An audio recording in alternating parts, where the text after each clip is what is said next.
My name is Maruti. I am from UPS Bangalore, sir. Sir, this is Maths TLM book, sir.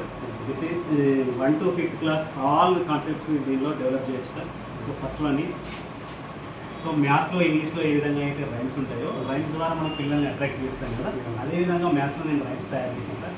ఆ rhymes ద్వారా పిల్లల్ని maths వైపు attract చేస్తాము, తర్వాత concept కూడా బిల్డప్ చేస్తాం sir. So first one maths rhyme. Maths maths maths it's all about numbers. 1 2 3 4 5 6 7 8 9 and also on. Maths maths maths it's all about logic. Think think think think think think. Maths maths maths it's all about rules. Rule అంటూ మనం ఏం చేస్తామంటే ఈ మ్యాథ్స్ని మనం పరిచయం చేస్తాం sir. అసలు maths అంటే ఏందో మనం చెప్తాం. నంబర్స్, మ్యాథ్స్ అంటే నంబర్స్, మ్యాథ్స్ అంటే లాజిక్, మ్యాథ్స్ అంటే రూల్స్, మ్యాథ్స్ అంటే షేప్స్, మ్యాథ్స్ అంటే ట్రూ, మ్యాథ్స్ అంటే సింబల్స్, మ్యాథ్స్ అంటే ఫన్ అని ఈ విధంగా మ్యాథ్స్ని మనం పరిచయం చేస్తూ మ్యాథ్స్ అంటే మనది అన్నట్టు భావనను కల్పిస్తాం సార్ ఈ రైమ్ ద్వారా. ఆ తర్వాత నెక్స్ట్ మ్యాథ్స్లో సింబల్స్ ఉంటాయి సార్. ఆ సింబల్స్తో పాటు పిల్లల్లో కాన్సెప్ట్ డెవలప్ చేస్తాము, పరిచయం చేస్తాము, కాన్సెప్ట్ డెవలప్ చేస్తాము, వాల్యూస్ని కూడా మనము పెంపొందొచ్చు సార్. ఎలా అంటే మ్యాథ్ ద్వారా లెక్కలు లెక్కలు లెక్కలు అంటే మాకు ఇష్టం, లెక్కలు లెక్కలు అంకెలంటే మాకు ఇష్టం, కూడిక కలయికతో మనమంతా ఒక్కటవుదాం, తీసివేతలతో మనలో చెడునంతా తీసివేద్దాం, లెక్కలు లెక్కలు లెక్కలంటే మాకు ఇష్టం, లెక్కలు లెక్కలు అంకెలంటే మాకు ఇష్టం, గుణకారాలతో మనలో మంచినెంతో పెంచుకుందాం, భాగాహారాలతో మనలో సమానతను పంచుకుందాం, లెక్కలు లెక్కలు లెక్కలంటే మాకిష్టం, లెక్కలు లెక్కలు అంకెలంటే మాకిష్టం. తర్వాత స్థాన విలువలతో మనలో స్థాయిలను పెంచుకుందాం, స్థాన విలువలతో మన స్థాయిలను పెంచుకుందాం, గ్రేటర్లు లెస్లు మనలో ఎవ్వరు లేరంటూ మొత్తంగా మనమంతా సమానమవుదాం, లెక్కలు లెక్కలు లెక్కలంటే మాకిష్టం, లెక్కలు లెక్కలు అంకెలంటే మాకిష్టం. సార్ ఈ విధంగా సింబల్స్ పరిచయం చేయడము, కాన్సెప్ట్ డెవలప్ చేయడము, వాల్యూస్ని కూడా ఈ మ్యాథ్స్ తోటి మనం పెంచవచ్చు సార్.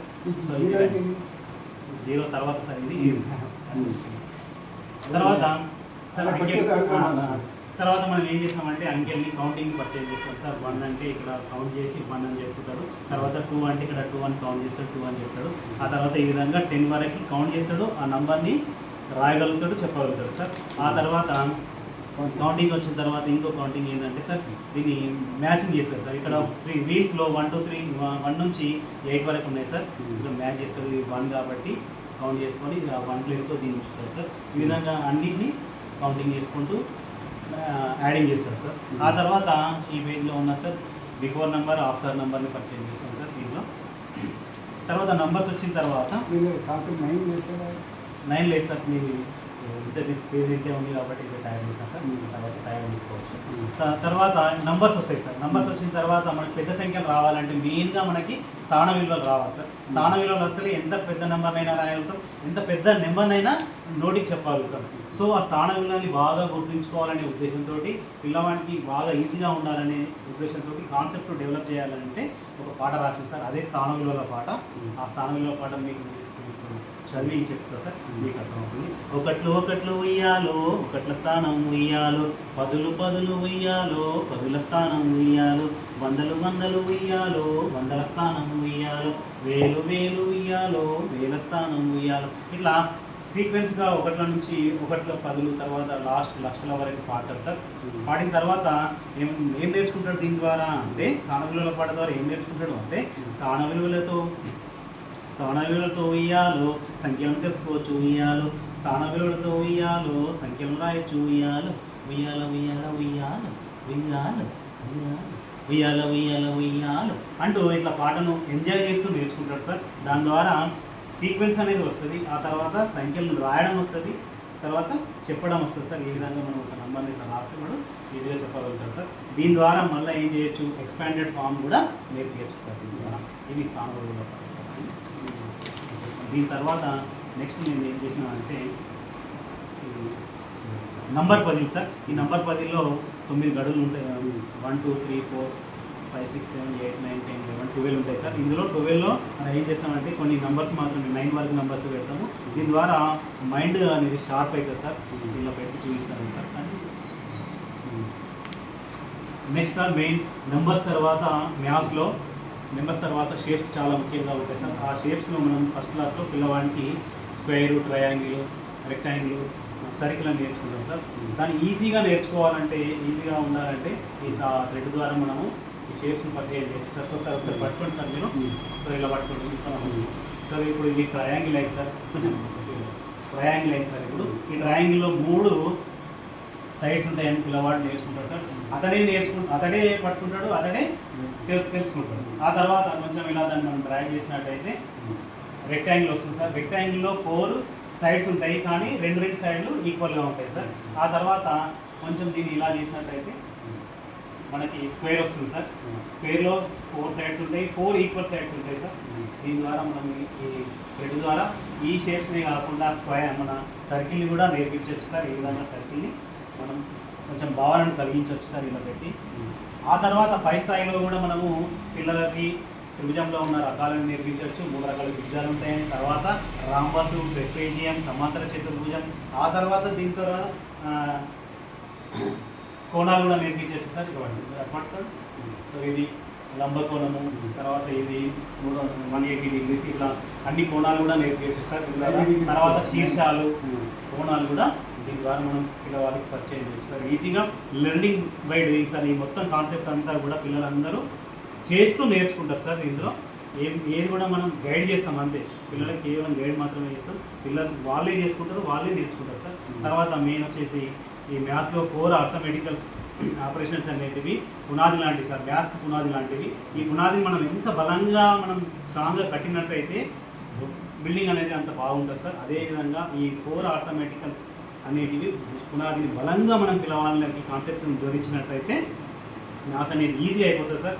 ఇది ప్రతి దాంట్లో ఇవన్నీ వస్తూ ఉంటాయి సార్, రిపీటెడ్గా అన్నీ వస్తుంటాయి. కాబట్టి పునాదిగా ఉండాలనే ఉద్దేశంతో నేను ఒక ట్రీ, ఆ ట్రీలో పండ్ల ద్వారా నేను ఈ 4 అర్థమెటికల్ ఆపరేషన్స్ని చెప్పొచ్చు సార్. ఏ విధంగా అంటే ఫ్రూట్స్ అండ్ సైకాలజీ ప్రకారం నేను ఏం చేస్తున్నా అంటే ఫస్ట్ సాంప్రదాయబద్ధంగా కాకుండా డిఫరెంట్గా వేరే ఇన్నోవేటివ్గా ఆలోచన చేసి ఏం చేస్తున్నా అంటే ఫస్ట్ పిల్లవాడికి సబ్ట్రాక్షన్ ఇంట్రడ్యూస్ చేస్తాను సార్. ఎలా అంటే పిల్లవాడికి అడిషన్ చెప్పడం కామన్గా అడిషన్ చెప్తారు, కానీ నేను నా ఉద్దేశంలో పిల్లవాడి సైకాలజీ ప్రకారం నేను చెప్తున్నా. ఎలా అంటే సార్ పిల్లవాడికి ఇచ్చే కంటే భావన తీసుకునే భావన ఎక్కువ ఉంటుంది సార్. చిన్న ఉన్నప్పుడు పిల్లవాడు ఒక్కడే ఆడుకుంటాడు, ఇంకా కావాల్సిన పిల్లవాడు ఆ వస్తువులు ఎవరికి ఇయ్యాడు, కావాలంటే వేరే దగ్గరికి తెచ్చుకొని ఆడుకుంటాడు, గుంజుకొని ఆడుకుంటాడు. కాబట్టి నేనేం చేసిన అంటే పిల్లవాడి సైకాలజీ ప్రకారము సబ్ట్రాక్షన్ తీసుకోవడం అనే దాంట్లోంచి తీసివేతను తీసుకున్నా, దాన్ని మనం ఇంగ్లీష్లో సబ్ట్రాక్షన్ అంటాం కదా సార్. సో కాబట్టి నేను ఏం చేస్తున్నా అంటే సబ్ట్రాక్షన్ ఇంట్రడ్యూస్ చేస్తున్నా సార్. పిల్లవాడు ఇలా పనులు ఉంటాయి, కొన్ని పనులు తీసుకోమంటే తీసుకోండి సార్, కొన్ని పనులు తీసుకోమంటే వాళ్ళు తీసుకుంటారు సార్. 4 పనులు తీసుకుంటారు. సో దీన్నే మనం ఏమనుంచాలంటే సబ్ట్రాక్షన్ అనొచ్చు సార్. ఇక్కడ మీరు ఏదైతే తీసుకున్నారో, ఏదైతే చేసిండో దాన్ని ఇక్కడ సంఖ్యాపూర్వకంగా మనం చెప్తాం. ఆ తర్వాత మీరు తీసుకున్న తర్వాత ఆ పిల్లవాడు పక్క పిల్లవాడు ఉంటాడు కదా సార్, ఆ పిల్లవాడు ఏం చేస్తాడు, ఈ అబ్బాయి తీసుకున్నాడు కాబట్టి ఆ అబ్బాయి కూడా తీసుకుంటాడు, కాబట్టి ఇంకో అబ్బాయి వచ్చి ఇంకో 4 తీసుకుంటాడు, ఇంకో అబ్బాయి వచ్చి ఇంకో 4 తీసుకుంటాడు.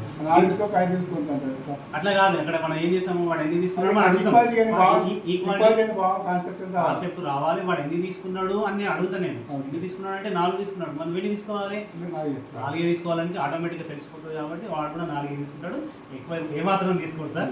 కాబట్టి ఆ పిల్లవాళ్ళు అట్లా 3-4 తీసుకోవడం వల్ల ఇక్కడ ఏమైపోయింది, సమానంగా పంచడం జరిగింది. సమానంగా పంచడాన్ని మనం ఏమంటాము, భాగాహారం అంటాము. ఇంగ్లీష్లో అయితే ఈక్వల్ పార్ట్సే డివిజన్. కాబట్టి సో నేను ఏం చేసిన అంటే సబ్ట్రాక్షన్ తర్వాత డివిజన్ నేర్పించిన. సో సబ్ట్రాక్షన్ డివిజన్ అంటే ఏంది, రిపీటెడ్ సబ్ట్రాక్షన్ని డివిజన్ అంటారు. కాబట్టి ఫస్ట్ సబ్ట్రాక్షన్, 11 సైకాలజీ ప్రకారం సబ్ట్రాక్షన్, ఆ తర్వాత డివిజన్ నేర్పించిన సార్.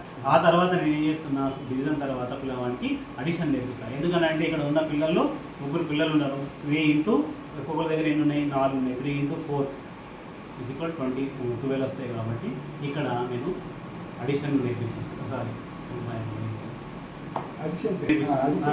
అడిషన్ వచ్చేసింది, అది అడిషన్ కాన్సెప్ట్ వచ్చింది. ఆ తర్వాత మల్టిప్లికేషన్ నేర్పిస్తాను సార్. సో ఇది నేను చెప్పదలుచుకున్నాను సార్. మిగతా ఈ పార్ట్స్ అన్నీ కూడా మేడం ఇంతే ఉంటుంది.